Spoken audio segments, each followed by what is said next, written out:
Allahu Allahu Allahu Allah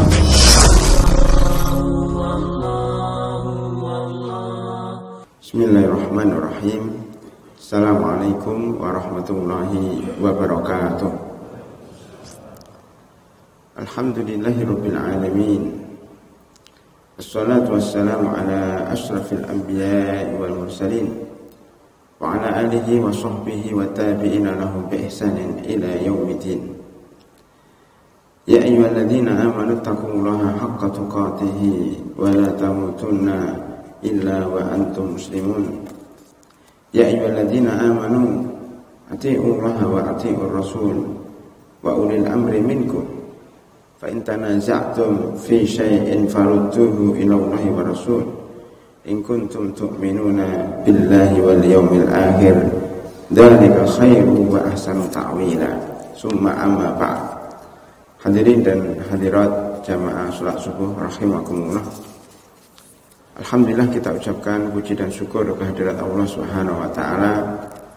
Pada pagi hari ini kembali kita bersama-sama melaksanakan salat subuh berjamaah. Mudah-mudahan Allah Subhanahu wa taala menerima segala amal ibadah kita. Amin ya rabbal alamin. Sebagaimana biasa, kita membahas buku mengenal Ahlus Sunnah wal Jamaah sampai kepada halaman 24 tentang makna jamaah. Pada pertemuan yang lalu, kira-kira 2 bulan yang lalu, karena satu kali kita pernah libur, kita telah membahas makna jamaah yang pertama, yaitu as-sahabat, ya, as-sahabah. Maksud jamaah dalam literatur fikih atau literatur Islam adalah sahabat. Alaikum bil jamaah, maksudnya adalah hendaknya kalian mengikuti para sahabat Rasulullah SAW. Di antara dalilnya adalah firman Allah Subhanahu wa taala dalam surah At-Taubah ayat 100. A'udzu billahi minasyaitonir rajim. Was-sabiqunal awwaluna minal muhajirina wal ansar walladzina tabauhum bi ihsanin radhiyallahu anhum wa radu an. Wa'adda lahum jannatin tajri tahtaha al-anhar khalidina fiha abada. Dzalikal fawzul azim.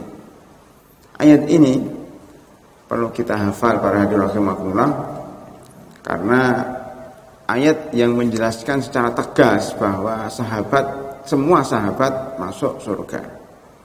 Sahabat terdiri dari kaum Ansar dan kaum Muhajirin. Dan ini menunjukkan juga bahwa boleh kita membuat nama dari kelompok-kelompok tertentu. Ya, Muhajirin itu adalah kelompok tertentu yang berasal dari Mekah kemudian berhijrah ke Madinah. Kelompok inilah, komunitas inilah yang kemudian dinamakan Muhajirun. Kemudian Al-Ansar adalah kelompok orang-orang yang tinggal di Madinah, kemudian mereka menolong orang-orang Muhajirin. Mereka disebut dengan Ansar. Ansar terdiri dari 2 kelompok, yaitu Aus dan Khazraj, 2 suku, Aus dan Khazraj. Dan ini menunjukkan bolehnya kita untuk berorganisasi. Kita boleh untuk beryayasan, bergabung dengan komunitas-komunitas yang tujuannya adalah menegakkan Islam. Tujuannya untuk berdakwah, beramar ma'ruf dan nahi munkar. Ya. Karena para sahabat pun telah berkelompok, telah memberikan nama, tetapi ya, mereka berpegang teguh kepada Al-Quran dan Sunnah, tidak fanatik terhadap golongannya, tetapi terus ya mereka bergerak berdakwah di jalan Allah, yang memegang teguh Al-Quran dan Sunnah. Ini yang telah dicontohkan oleh para sahabat. Ya, jadi ada beberapa pelajaran yang bisa kita ambil dari ayat ini. Di antaranya bahwa sahabat adalah generasi terbaik yang hidup sesudah Nabi Muhammad SAW. Yang kedua, mereka dijamin masuk surga semuanya, tidak terkecuali. Radhiyallahu anhum wa radu an. Allah ridho kepada mereka dan mereka ridho kepada Allah. Wa'adda lahum jannah, disediakan bagi mereka surga. Walaupun mereka salah, pernah salah, di antara mereka, oknum-oknum mereka pernah berbuat salah. Bahkan ada di antara para sahabat yang telah berzina tetapi bertobat kepada Allah Subhanahu wa taala. Ada beberapa sahabat yang minum khamr kemudian bertobat kepada Allah Subhanahu wa taala. Pada intinya mereka adalah orang-orang yang baik yang dijamin oleh Allah masuk surga. Maka kalau kita diperintahkan untuk berjamaah, maksudnya adalah jamaah sahabat.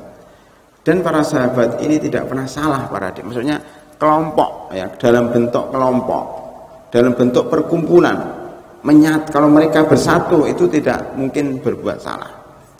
Karena ijma' ini dalam pelajaran usul fikih disebutkan bahwa ijma' us-sahabah, kesepakatan para ulama, para sahabat itu menjadi hujjah bagi orang-orang sesudahnya. Mungkin kalau Abu Bakar Siddiq bisa salah, Umar bin Khattab bisa salah, Utsman bin Affan bisa salah, Ali bin Abi Thalib bisa salah, Abdurrahman bin Auf bisa salah, Thalhah bin Ubaidillah bisa salah. Tetapi kalau mereka berkumpul musyawarah, maka mereka tidak akan salah dalam keputusannya. Ini penting, harus kita yakini. Ijma' sahabat, kesepakatan para sahabat itu hujjah sebagai dalil bagi kita semuanya. Ini dalam surat At-Taubah ayat 100. Kemudian di sana tentunya banyak ayat yang insyaallah akan kita bahas pada pembahasan berikutnya. Tapi cukup dulu satu ayat surat Taubah ayat 100. Kemudian dikuatkan dengan sabda Rasulullah SAW, khairun nasi qarni summal ladzi yalunahum summal ladzi yalunahum. Sebaik-baik manusia, sebaik-baik generasi adalah generasiku, yaitu generasi para sahabat. Summal ladzina yalunahum, kemudian sesudahnya itu tabi'in, kemudian generasi sesudahnya itu tabi'in. Ini yang dimaksud dengan as-salafus saleh, yang dimaksud dengan orang-orang terdahulu yang saleh itu 3 generasi ini, sahabat, tabi'in dan tabi'in. Inilah generasi yang masih dekat dengan Rasulullah SAW. Kalau kita mengikuti mereka pada hadirin rahimakumullah, berarti ikutilah seluruh aspek kehidupan dari mereka. Jangan hanya mengambil setengah-setengahnya saja, ya. Tetapi ambillah seluruh perilaku mereka dalam kehidupan ini.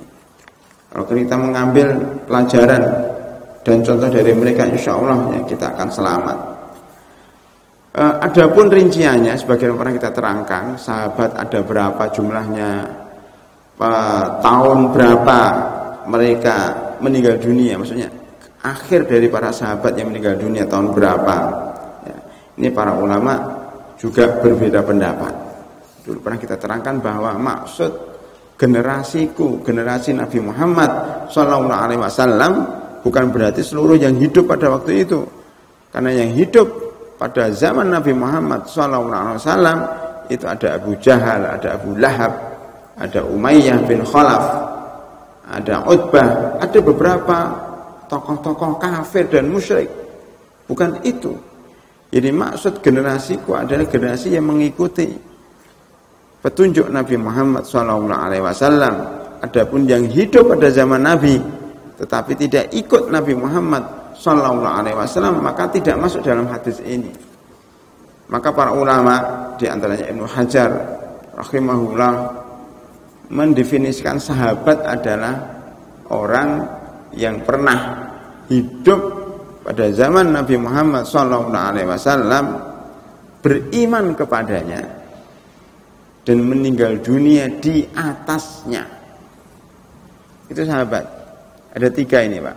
Pernah bertemu dengan Nabi Muhammad SAW, hidup pada masanya, tidak harus kemudian bertemu salaman, tapi juga bisa melihat ketika beliau khutbah, hidup pada zamannya.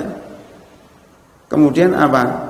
Beriman kepadanya, jadi kepada Nabi Muhammad SAW dalam arti masuk Islam. Yang ketiga, istiqomah dalam keadaan muslim sampai akhir hayat. Karena itu yang masuk Islam kemudian murtad bukan sahabat, atau yang hidup pada zaman Nabi Muhammad SAW tetapi tidak beriman kepadanya, tidak masuk sahabat. Atau dia beriman tetapi tidak hidup pada zaman Nabi Muhammad SAW, maka bukan termasuk sahabat. Nah, ini pengertian yang jami' dan ma'ni, yang meliputi ya, dan membatasi. Ada rahimakumullah. Di antara ulama ada yang menyebutkan bahwa akhir sahabat yang meninggal dunia itu pada 100 tahun. Artinya apa? 100 tahun setelah hidupnya sahabat itu. Ada yang mengatakan 50 tahun, ada yang mengatakan 97 tahun, dan ada yang mengatakan sekitar itu. Ini hubungannya dengan apa? Dengan akhir daripada sahabat. Jadi kalau kita lihat umpamanya siapa sahabat yang akhir atau meninggal terakhir, ada yang mengatakan namanya Abu Tufail. Abu Tufail adalah seorang sahabat yang hidup pada zaman Nabi Muhammad SAW. Kemudian teman-temannya pada meninggal dunia, termasuk Rasulullah SAW meninggal dunia duluan, istri-istrinya meninggal dunia duluan. Ya, mungkin termasuk Aisyah yang waktu itu menjadi istri Rasulullah SAW meninggal dunia. Ini belum meninggal dunia nih, Abu Tufail. Ini belum meninggal dunia. Artinya apa? Generasi terakhir sahabat yang meninggal dunia. Seperti umpamanya kita jamaah Masjid Al-Furqan ini, kedepannya nanti 5 tahun yang akan datang, 10 tahun yang akan datang, 20 tahun yang akan datang. Mungkin semuanya sudah nggak ada di sini, Pak, sudah meninggal dunia. Mungkin termasuk saya juga. Ada satu gelintir orang jamaah kita ini yang kemudian masih hidup. Itulah generasi terakhir jamaah Masjid Al-Furqan. Karena apa? Setelah jamaah sahabat ini, Abu Tufail ini meninggal dunia, maka semenjak itulah selesai masa sahabat dan beralih kepada masa tabi'in. Maka dalam menentukan kapan berakhirnya masa sahabat, para ulama berbeda pendapat. Dan kapan berakhirnya masa tabi'in, para ulama juga berbeda pendapat, tergantung kepada pengetahuan mereka terhadap siapa yang terakhir meninggal dunia dari sahabat atau dari tabi'in. Jadi rahimakumullah. Ada dalil ketiga yang mungkin belum pernah kita sampaikan, bahwa jamaah itu maknanya sahabat. Di antaranya adalah hadis Abdullah bin Amr bin As. Abdullah ini anaknya Amr bin As. Amr bin As adalah sahabat senior yang dulu pernah memerangi Rasulullah SAW. Pernah memerangi Rasulullah SAW. Amr bin As ini penunggang kuda, pahlawan perang yang pernah menyerang Rasulullah SAW bersama Khalid bin Walid. Amr bin As. Kemudian beliau masuk Islam dan keislamannya sangat baik, bisa membuka wilayah Mesir dengan 4.000 personil pasukan Islam. Itu Amr bin As. Dan sekarang beliau punya masjid namanya Masjid Amr bin As yang sampai sekarang masih berdiri kokoh di Mesir. Masjid tertua di Mesir adalah Masjid Amr bin As yang dibangun oleh beliau sebelum meninggal dunia. Jadi masjidnya sahabat itu masih, para hadirin. Amr bin As ini punya anak namanya Abdullah. Berarti ini generasi sahabat. Kalau Amr bin As itu yang senior, kalau Abdullah itu yang junior. Abdullah bin Amr bin As ini satu level dengan Abdullah bin Umar. Jadi Umar bin Khattab itu satu level dengan Amr bin As. Anak-anaknya itu satu level tempat main bersama Abdullah bin Amr bin As, Abdullah bin Umar bin Khattab, Abdullah bin Abbas, dan Abdullah bin Mas'ud. Empat Abdullah yang banyak meriwayatkan hadis Rasulullah sallallahu alaihi wasallam. Jadi dari Abdullah bin Amr bin As radhiyallahu anhuma bahwasanya Rasulullah sallallahu alaihi wasallam bersabda, "Inna bani Israil, sesungguhnya Bani Israil telah berpecah belah, berselisih pendapat, ta'assub terhadap golongannya masing-masing, itu menjadi 72 golongan. Ya. Manakala umatku pula akan berpecah menjadi 73 golongan. Jadi ini Rasulullah bersabda, Bani Israil terdiri dari dua, Pak. Yahudi dan Nasrani, Ahlul Kitab. Maka di dalam hadis lain, ya, Bani Yahudi berpecah belah menjadi 71 golongan. Orang Nasrani berpecah belah menjadi 72 golongan. Kemudian umatku berpecah belah menjadi 73 golongan. Kalau di sini digabung antara Yahudi dan Nasrani dimasukkan dalam Ahlul Kitab, Bani Israil. Inna Bani Israil tafarraqat ala sintaini wa sab'ina millah, terpecah belah menjadi 72 golongan. Wa taftariqu ummati ala thalathin wa sab'ina millah, umatku berpecah belah menjadi 73 golongan. Lebih banyak daripada Bani Israil.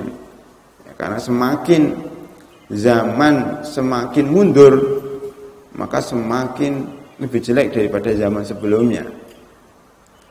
Tetapi maksudnya bahwa bukan berarti umat Islam lebih jelek dari Yahudi dan Nasrani, tapi maksudnya perpecahannya lebih parah daripada umat-umat sebelumnya. 73 golongan. Lah, 73 golongan itu siapa saja?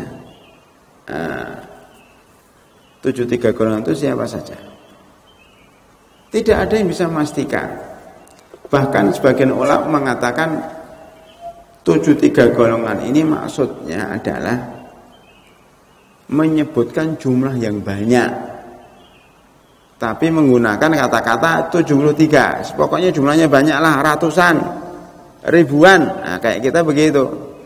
Berapa jumlah kelompok di Indonesia? Ratusan.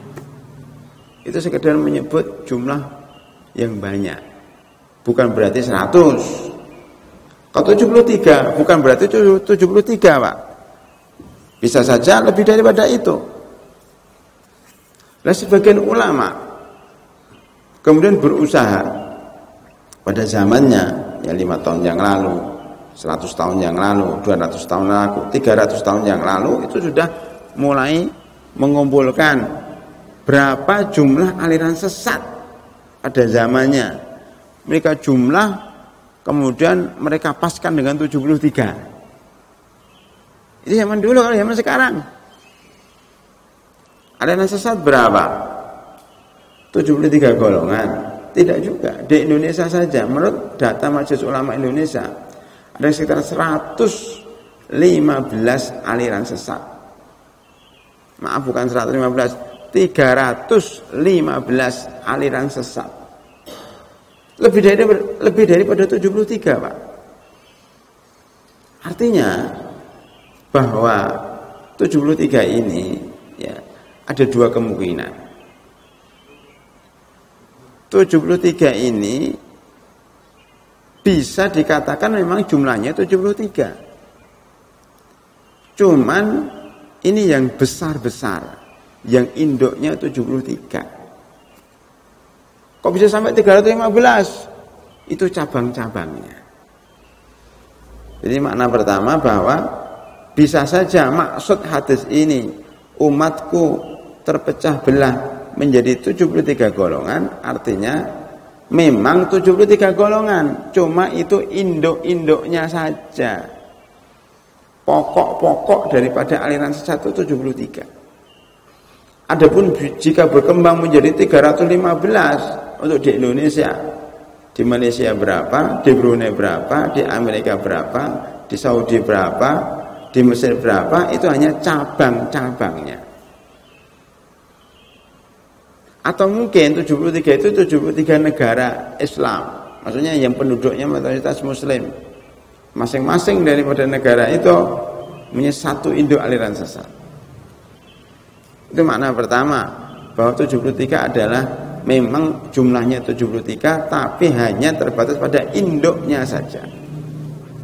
Makna kedua, terpecah belah menjadi 73 golongan adalah bahwa jumlah ini bukan jumlah yang kaku, baku, tetapi maksudnya adalah penyebutan banyaknya perpecahan dalam tubuh umat Islam.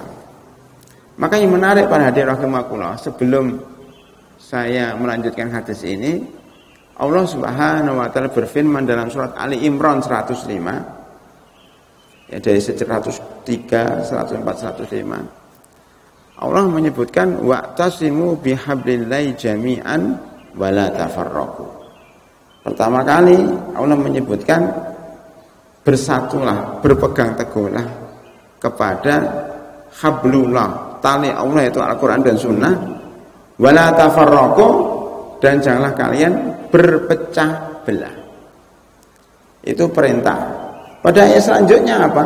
Allah berfirman pada ayat 104, 105, wala takunu kalladzina tafarraqu wakhtalafu. Janganlah kalian seperti ahlul kitab Bani Israel yang kebiasaan mereka selalu berpecah belah, berselisih pendapat. Jadi dari sini bisa kita simpulkan bahwa untuk mencapai ketakwaan, untuk mencapai keimanan yang kuat, itu selain kita sholat, kita ngaji seperti ini para hadirin rahimakumullah, harus ada satu lagi, apa itu? Jangan mengikuti orang-orang selain Islam. Jangan menyerupai mereka, jangan mengikuti kebiasaan mereka, jangan mengangkat pemimpin dari mereka. Ya. Di dalam hadis sahih disebutkan, dulu pernah kita sampaikan di awal makna sunnah, la tattabi'unna sanana man kana qablakum. Janganlah kalian la tattabi'unna, sesungguhnya kalian, ini sindiran kepada umat Islam yang nanti di akhir zaman itu suka ngikutin orang-orang Yahudi dan Nasrani. La tattabi'unna sanana, benar-benar kalian itu akan mengikuti sunnah-sunnah kebiasaan sanana mangkana qablakum, orang-orang sebelum kalian, sibron bisibrin, sehasta demi sehasta, sejengkal demi sejengkal, wadhira'an bidhira'in, sehasta demi sehasta, hatta idza dakhalu juhra dabbin la dakhaltumuh, sampai kalau mereka masuk dalam lubang biawak maka kamu juga ikut masuk lubang biawak. Karena apa? Karena saking taklid buta terhadap orang Yahudi dan Nasrani. Seperti yang terjadi pada tahun baru, perayaan tahun baru, terbukti bahwa umat Islam ikut-ikutan dalam seluruh bidang, terutama dalam bidang kesenian, dalam bidang perfilman, dalam bidang kebudayaan yang lebih luas. Umat Islam benar-benar mengikuti orang-orang sebelum mereka, yaitu Yahudi dan Nasrani. Qalu ya Rasulullah al-Yahudu wan Nasara, ya Rasulullah, apakah yang dimaksud itu orang Yahudi dan Nasrani? Rasulullah menjawab, faman idzan, siapa lagi kalau bukan mereka. Jadi tabiat umat Islam itu sudah diprediksi oleh Rasulullah sallallahu alaihi wasallam, itu mengikuti orang-orang sebelum mereka. Makanya tadi dalam hadis tersebut, di dalam ayat sebelumnya, wala takunu kalladzina tafarraqu wakhtalafu. Di dalam surat Ar-Rum, ya, ayat 31, wala takunu minal musyrikin, janganlah kamu seperti orang musyrik, minal ladzina farraqu dinahum wa kanu syi'a kullu hizbin bima ladaihim farihun. Selain ahlul kitab, di sana ada orang musyrik. Musyrik, orang musyrik itu juga berpecah belah. Wala takunu minal musyrikin. Siapa orang musyrik itu? Minal ladzina farraqu dinahum, yang memecah belah agama mereka, berpecah belah dalam beragama. Ya, minalladzina farraqu dinahum wa kanu syi'an kullu hizbin bima ladaihim fariqun. Mereka menjadi golongan-golongan, setiap golongan itu fanatik dengan golongannya, bangga dengan golongannya. Itu terjadi pada umat Islam, Pak. Dilarang malah dilanggar. Lah kita ini sekarang yang terbukti itu berpecah belah antara kelompok satu dengan kelompok yang lain, antara jamaah satu dengan jamaah yang lain, antara yayasan yang satu dengan yayasan yang lain, antara pengajian yang satu dengan pengajian yang lain, itu berpecah belah. Itu larangan, Pak. Dilarang kita. Ya. Seperti orang Yahudi dan Nasrani, seperti Bani Israel. Saya kembali kepada hadis ini bahwa seakan-akan Rasulullah Shallallahu Alaihi Wasallam itu menafsirkan ayat Ali Imran 103 sampai 105 tadi. Seakan-akan Rasulullah SAW menafsirkan ya surat Ar-Rum yang melarang kita menyerupai orang-orang musyrik yang berpecah belah. Maka beliau bersabda, Bani Israel akan terpecah menjadi 72 golongan, umat Islam akan terpecah karena mengikuti Bani Israel menjadi 73 golongan. Lebih banyak daripada guru mereka. Hadirin rahimakumullah. Ya, semuanya masuk neraka. Nah, ini bagian kedua. Tadi kan bagian pertama. Semuanya akan masuk neraka dari 73 golongan. Masuk neraka itu apakah harus kafir? Pertanyaannya, apakah masuk neraka itu harus kafir? Apa jawabannya, Pak? Tidak harus kafir. Masuk neraka itu tidak harus kafir. Kalau kafir itu masuk neraka khalidina fiha, kekal di dalamnya, enggak keluar lagi, itu kafir. Tetapi masuk neraka itu juga bisa disebabkan karena maksiat walaupun dia muslim. Bermaksiat, masuk neraka, disiksa oleh Allah Subhanahu wa taala. Apalagi dosa besar. Ada sekitar 77 lebih dosa besar yang kalau kita melanggarnya, kita melakukan dosa itu, kita akan masuk neraka. Enggak usah jauh-jauh, Pak. Kalau kita tidak jujur dalam memperebutkan warisan, itu diancam dengan neraka, diancam dengan neraka oleh Allah Subhanahu wa taala. Memakan harta saudara-saudaranya. Juga kita tidak jujur dalam jual beli. Wala ta'kulu amwalakum bainakum bil batil. Itu juga diancam dengan neraka. Orang yang makan harta anak yatim, innalladzina ya'kuluna amwalal yatama dzulman innama ya'kuluna fi butunihim nara wa sayaslawna sa'ira. Dalam surat An-Nisa ya, ayat 10.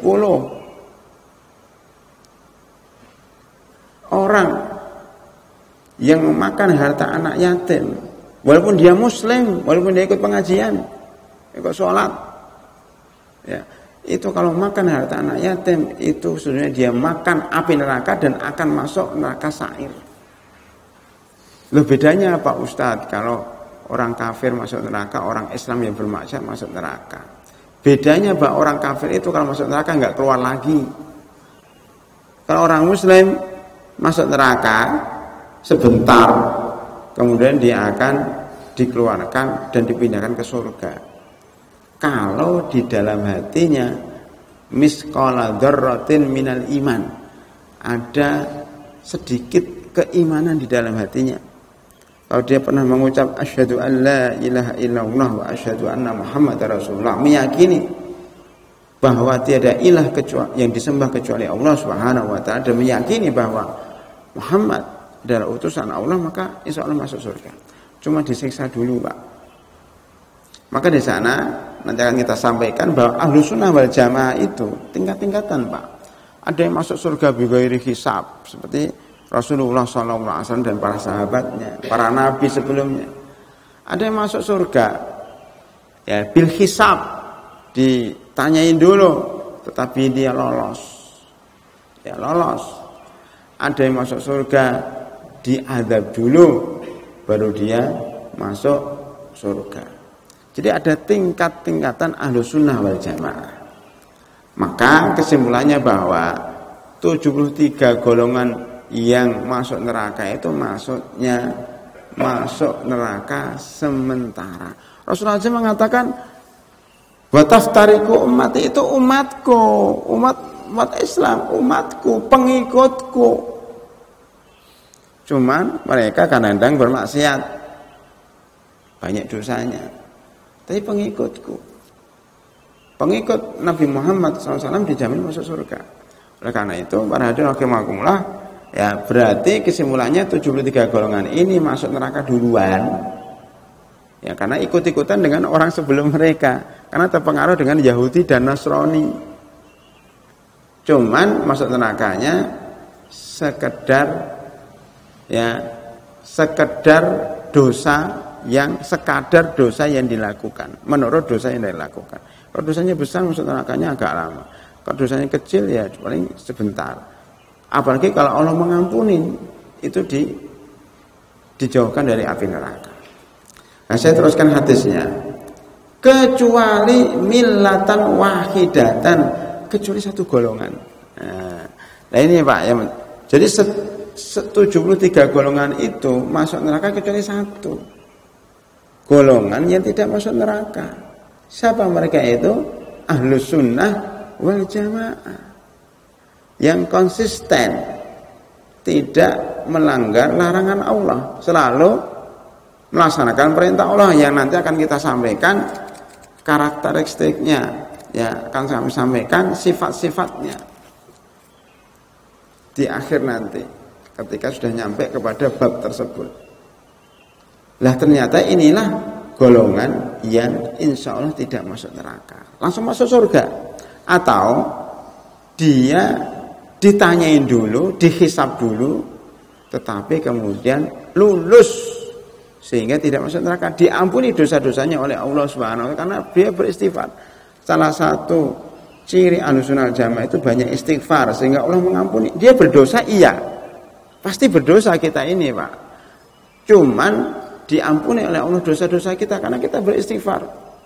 Habis sholat tadi kita beristighfar, astagfirullah, astagfirullah, astagfirullah. Ketika sholat kita beristighfar, rabbighfirli warhamni wahdini wa'afini warzuqni. Jadi beristighfar, makanya Allah mengampuni. Sebelum selesai sholat di tahiyat akhir istighfar juga, Allahumma inni dhalamtu nafsi dzulman katsira wa la yaghfiru dzunuba illa anta faghfirli maghfiratan min indika warhamni innaka antal ghafurur rahim. Ini Ahlussunnah wal Jamaah semua Pak. Masih kurang, tambahin setiap pagi ba'da subuh gini ini, dan sore nanti sebelum maghrib kita berdoa dengan doa sayyidul istighfar. Allahumma anta rabbi la ilaha illa anta khalaqtani wa ana abduka wa ana ala ahdika wa wa'dika mastata'tu a'udzu bika min syarri ma sana'tu abu'u laka bi ni'matika alayya wa abu'u bi dzanbi faghfirli fa innahu la yaghfiru dzunuba illa anta. Barang siapa yang baca doa ini Pak, tahu maknanya, kemudian diamalkan dalam kehidupan sehari-hari, maka kalau dia meninggal dunia siang hari itu langsung masuk surga, enggak perlu mampir dulu ke neraka. Kenapa? Karena diampuni. Barang siapa membaca doa sayyidul istighfar ini sore hari atau malam hari, kemudian malamnya meninggal dunia, langsung masuk surga, tidak perlu mampir neraka. Maka marilah kita Jamaah Al-Furqan ini menghafal doa sayyidul istighfar.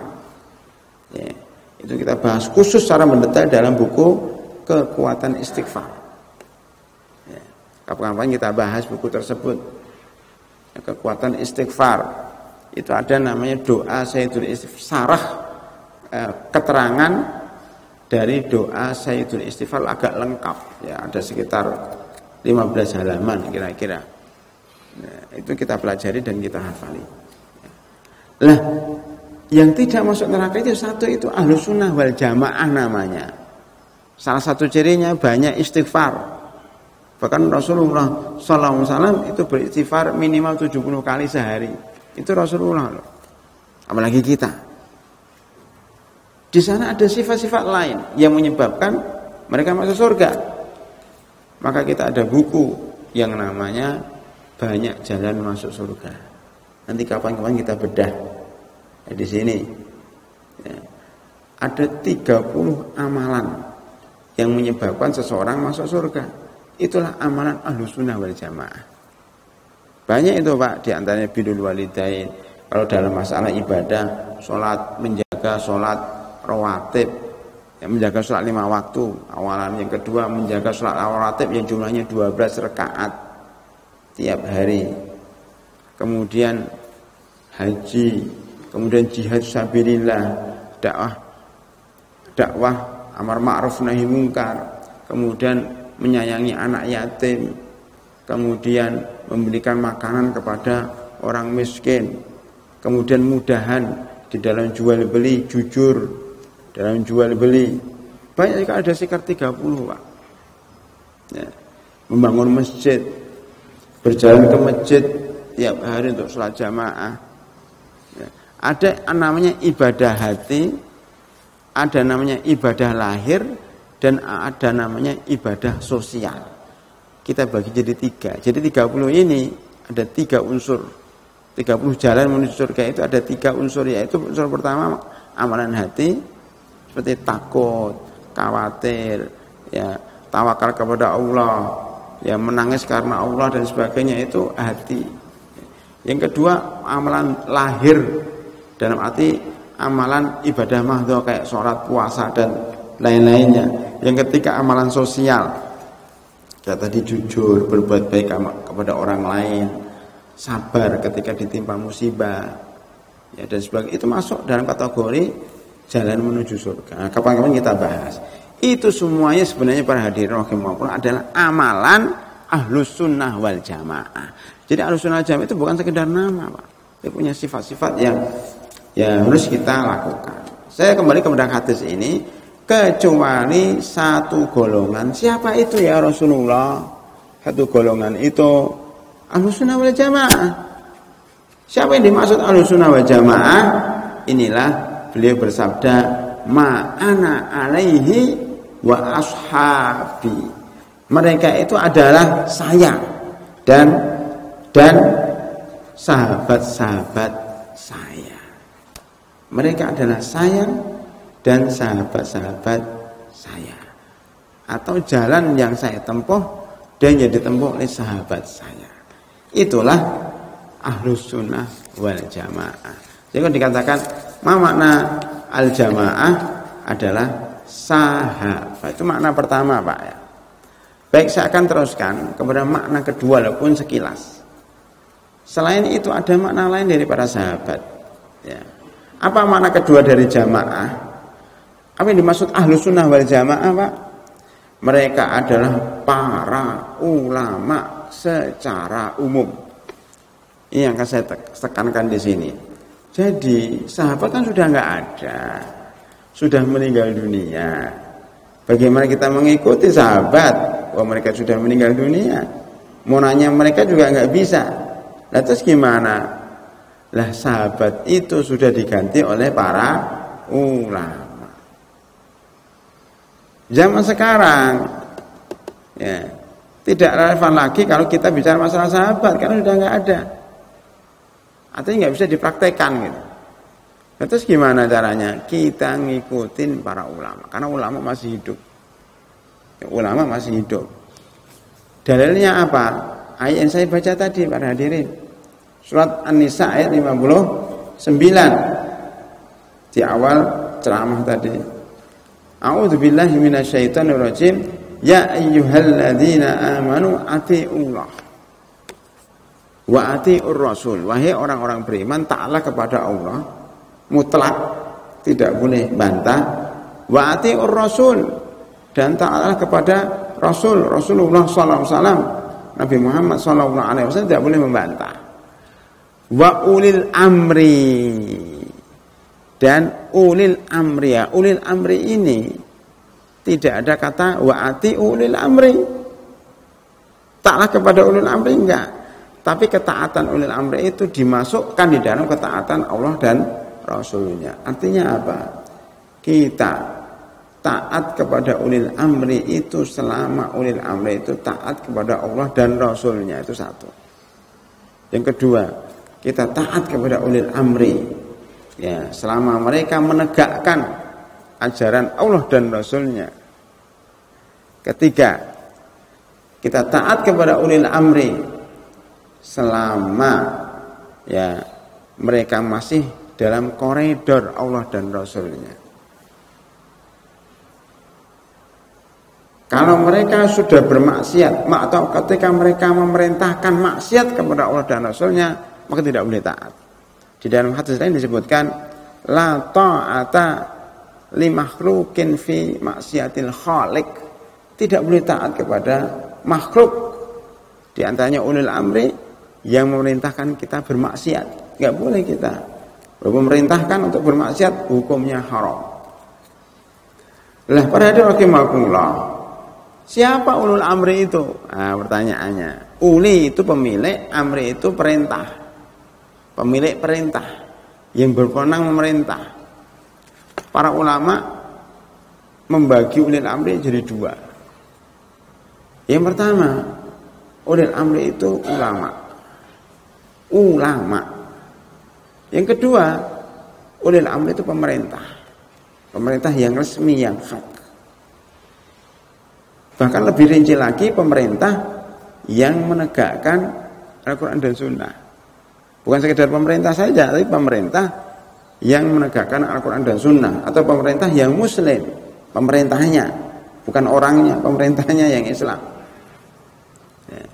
Tetapi saya tidak akan bahas ulil amri makna kedua ini panjang pembahasannya. Saya akan membahas ulil amri yang pertama, yaitu ulama, Pak. Banyak yang tidak tahu, Pak, kalau ulil amri itu maknanya ulama. Padahal itulah makna yang sebenarnya. Saya ingin membuktikan bahwa ulil amri itu adalah ulama dari perkataan para ulama sendiri. Umpamanya di dalam tafsir Son'ani, Abdul Razak bin Hammam As-Son'ani, disebutkan bahwa ulil amri pada ayat di atas menurut Al-Hasan Al-Basri, seorang tabi'in, adalah ulama. Menurut Hasan Basri, ulil amri itu ulama. Menurut Mujahid, salah satu ahli tafsir pada zaman dahulu, ulil amri adalah ahli fikih dan ahli ilmu. Ya, itu di dalam tafsir As-Son'ani. Kurang puas kita lihat di dalam Sahih Bukhari. Imam Bukhari menjelaskan bahwa ulil amri adalah para ulama ketika menafsirkan ayat wa kadzalika ja'alnakum ummatan wasatan, dan demikianlah kami jadikan kalian sebagai umat pertengahan. Dalam surat Al-Baqarah 153, maka beliau mengatakan, dan apa-apa yang diperintahkan Nabi untuk berada pada al-jamaah, yaitu para ulama. Dan apa-apa yang diperintahkan Nabi Muhammad SAW untuk berada pada al-jamaah. Ya, alaikum bil jamaah. Kita harus bersama jamaah. Siapa jamaah itu, Ustaz? Ulil amri. Siapa ulil amri itu? Ulama. Nah, itu perkataan Imam Bukhari. Berkata Ibnu Hajar dan Fathul Bari, sarah Imam Bukhari, ya, dan buku lain Fathul Bari. Oleh karena itu diketahui bahwa yang dimaksud dengan kriteria di atas adalah mereka para ulama syariah, ulama yang memahami syariah. Ulil amri itu ulama yang memahami syariah. Bukan hanya itu saja, ya. Ibnu Hajar juga menyebutkan perkataan Imam Tobari. Imam Tobari mengatakan, berkata sebagian ulama bahwa yang dimaksud adalah para ulama. Kenapa? Karena ulama menjadi hujjah bagi masyarakat. Sekarang itu perkataan para ulama. Ingin saya terangkan dikit, Pak. Ya. Kita itu disuruh taat kepada Allah dan Rasulnya. Benar ya, disuruh taat kepada Allah dan Rasulnya. Siapa yang tahu tentang ajaran Allah dan Rasulnya? Para ulama, bukan pemerintah. Pemerintah itu kebanyakan tidak tahu ajaran Allah dan Rasulnya. Bagaimana kita taat kepada orang yang tidak tahu ajaran Allah dan Rasulnya? Makanya mestinya pemerintah pun sendiri harus taat kepada para ulama. Jadi kalau kepengin diurutkan, pertama itu kita taat kepada Allah.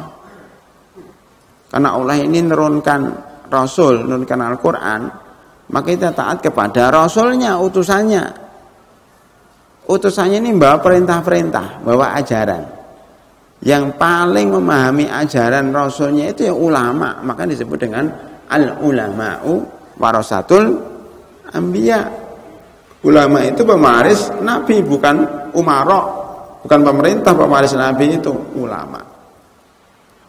Ulama inilah yang kemudian harus ditaati oleh rakyatnya.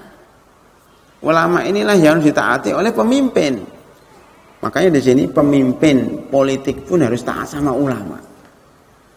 Kalau pemimpin tidak taat sama ulama, pemimpinnya itu bisa sesat.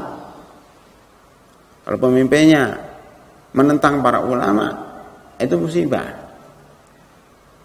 Makanya negara kayak Indonesia ini akan bahagia kalau dipimpin para ulama.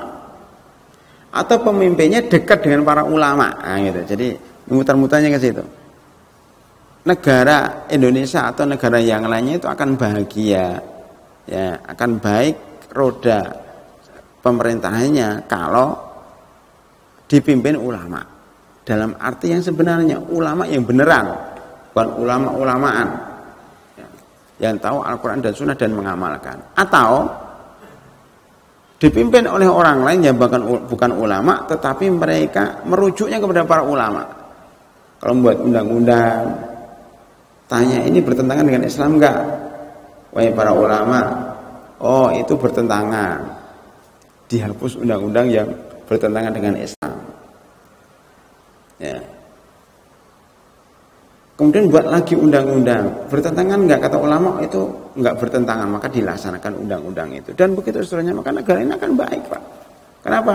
Dipimpin oleh para ulama atau dipimpin oleh orang lain, tapi yang mengikuti para ulama. Pemerintah yang dekat dengan para ulama adalah pemerintah yang baik. Bukan sebaliknya, kalau ulama dekat dengan pemerintah, dalam arti dia di bawah pemerintah, maka ulama ini jadi ulama su', karena akan mengikuti pesan sponsor. Tetapi kalau ulama itu dekat dengan pemerintahan dan kata ulama itu yang nasihatin, maka sebenarnya kalimatnya bukan ulama yang mendekati pemerintah, tapi pemerintah yang dekatin ulama. Ulama itu izzah, dia dicari, nggak mencari-cari, nggak dekat-dekat, nggak jilat-jilat. Maka dulu para ulama dulu pada zaman sahabat, pada zaman tabi'in, itu nggak mau dekat-dekat dengan para pemimpin kalau sekedar ingin mengambil dunianya. Tapi kalau sudah nasihatin. Jadi ulama itu hidupnya memang gagah, hidupnya itu mulia, tidak terpengaruh dengan tekanan dan hasutan serta ya pengaruh daripada umarok pemerintah. Lah, kalau ada ulama-ulama seperti itu berani meluruskan kesalahan umarok, luar biasa, umat akan tercerahkan. Itu Pak. Jadi urutannya Pak, ati'u ya ayyuhalladzina amanu ati'ullah wa ati'ur rasul wa ulil amri, yaitu ulama. Kemudian baru umara yang ikuti ulama, baru rakyat. Itu kan ayat 59 Pak ya. Ya ayyuhalladzina amanu ati'ullah wa ati'ur rasul wa ulil amri minkum. Ulil amrinya minkum lagi. Minkum itu dari kalian, wahai Ahlussunnah wal Jamaah, wahai umat Islam. Maka kalau kita teruskan lagi dalam masalah politik kita di Indonesia, ulil amri minkum adalah pemimpin dari kalangan kalian, dari umat Islam. Artinya tidak boleh mengangkat pemimpin selain minkum, selain dari kalangan kalian. Ya, dalilnya ini juga, ini masuk dalil larangan mengangkat pemimpin yang bukan dari umat Islam. Karena ada minkum dan nggak boleh taat kalau ada pemimpin selain umat Islam, tidak boleh taat karena atiullah wa atiur rasul wa ulil amri minkum. Ya. Hadirin rahimakumullah. Di sini ulil amri minkum berarti apa? Itu sesuai dengan surat Al-Maidah, tapi bukan 51. 50 berikutnya, 53, 54, 55, 56. Innama waliyukumullahu wa rasuluhu walladzina amanu alladzina yuqimunas shalah wa yu'tunaz zakah wa hum raki'un, kan sama. Ya, Al-Maidah 55 itu ya, itu sama dengan An-Nisa 59. Sama. Innama waliyukumullah, sesungguhnya pemimpin kalian Allah wa rasuluhu, dan rasulnya, walladzina amanu, dan orang-orang beriman. Ini kan enggak ada orang kafir, orang beriman. Orang beriman enggak sekedar beriman Islam abangan. Dia tidak pernah sholat, tidak pernah zakat, tidak pernah haji. Tapi orang beriman yang alladzina yuqimun, menegakkan sholat, tidak meninggalkan sholat 5 waktu. Wa yu'tuna zakah, menunaikan zakat, wa hum raki'un, dan dia tunduk kepada hukum Allah. Tepat di sini, ya ayyuhalladzina amanu atiiullah wa atiiur rasul wa ulil amri minkum. Sama kan? Urutannya itu Allah dulu, rasulnya baru orang beriman, pemimpin dari orang beriman, wa ulil amri minkum. Maka kemudian diteruskan fa in tanaza'tum, jika kalian berselisih fi syai'in, dalam sesuatu, farudduhu ilallah wa ilar rasul. Farudduhu ilallahi war rasul, dikembalikan kepada Allah dan Rasulnya. Jika berselisih dalam masalah politik, dalam masalah ekonomi, dalam masalah-masalah yang ini, kembali kepada Allah dan Rasulnya. Sesuai enggak dengan Al-Quran dan Sunnah, kan gitu. In kuntum tu'minuna billahi wal yaumil akhir, ini masalah keimanan, Pak. Makanya mengangkat pemimpin itu bukan masalah administrasi, seperti kita naik pesawat yang pilotnya orang kafir, sebagaimana dikatakan oleh seorang ya selebritis, ya dai tapi selebritis yang pernah mengatakan seperti itu, kemudian minta maaf dan ya di depan para ulama. Ya, mengangkat pemimpin itu tidak seperti kita naik pesawat pilotnya non muslim, bukan. Itu masalah keduniaan. Kalau mengangkat pemimpin dalam arti yang sebenarnya di negara kita itu masuk dalam masalah akidah. In kuntum tu'minuna billahi wal yaum. Itu barometer keimanan. Makanya orang yang suka kepada orang kafir, yang mengangkat orang kafir sebagai pemimpin oleh surat An-Nisa, oleh surat Al-Maidah, oleh surat Ali Imran, dikatakan mereka itu munafiqun alladzina yattakhidunal kafirina awliya'a min dunil mu'minin. Orang munafik itu adalah orang yang mengangkat pemimpin dari selain Islam, padahal orang Islam ada. Jadi kalau orang Islam enggak ada, Pak. Bagaimana orang Islam kok enggak ada, Ustaz? Maksudnya begini, ketika kita hidup di luar negeri, di Eropa, saya punya teman, ya, banyak para dai yang hidupnya di Jerman, di Amerika, di Eropa, di Belanda, di Inggris, di Hong Kong dan sebagainya. Di sana ada pilkada, ada pemilu umpamanya. Semua calonnya adalah jelas non muslim. Ya, antara umpamanya Hillary Clinton dan Donald Trump, itu kan mana yang muslim? Itu orang kafir semua. Maka di sini tidak ada hukumnya di sini mengangkat pemimpin. Oh, memang mereka hidupnya di negara kafir. Makanya kalau nggak perlu banget hidup bekerja itu, kalau bisa jangan di negara Eropa, kecuali kalau mereka berdakwah di situ atau tugas. Kenapa? Paling tidak pemimpinnya nggak Islam, Pak. Tetapi boleh nggak kita umpamanya ketika ada yang satu kafir jahat sama Islam, yang satu calon yang satu kafir juga, namanya negara-negara kafir. Itu kafir tapi dekat dengan Islam. Kan ada kafir yang tidak memerangi Islam, Pak. Ada itu di dalam surat ya Al-Hasr, Al-Mumtahanah itu. La yanhaakumullahu 'anil ladzina lam yuqatilukum fid-din wa lam yukhrijukum min diyarikum an tabarruhum wa tuqsitu ilaihim. Innallaha yuhibbul muqsitin. Tidak dilarang bagi kalian untuk berbuat baik kepada orang-orang kafir yang tidak memerangi kamu. Lam yuqatilukum fid-din, tidak memerangi kamu, tidak memerangi Islam.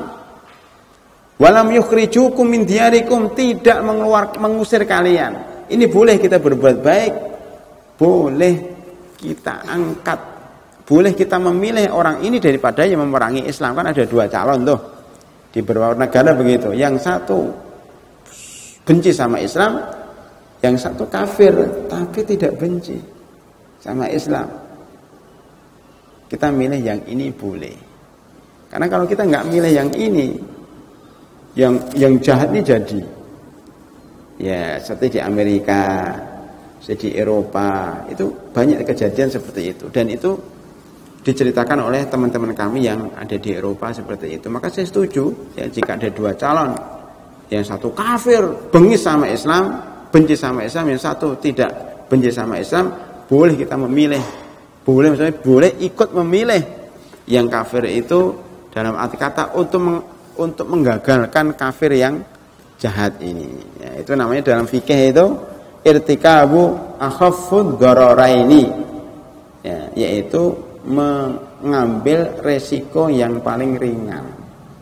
Ya, sama-sama resiko, kita mengambil resiko yang paling ringan untuk mendapatkan kemaslahatan yang lebih besar. Hadirin rahimakumullah, saya kira sudah suruk ya. Jadi kita sudah masuk makna kedua dari al-jamaah, yaitu para ulama. Itulah pemimpin kita yang sebenarnya.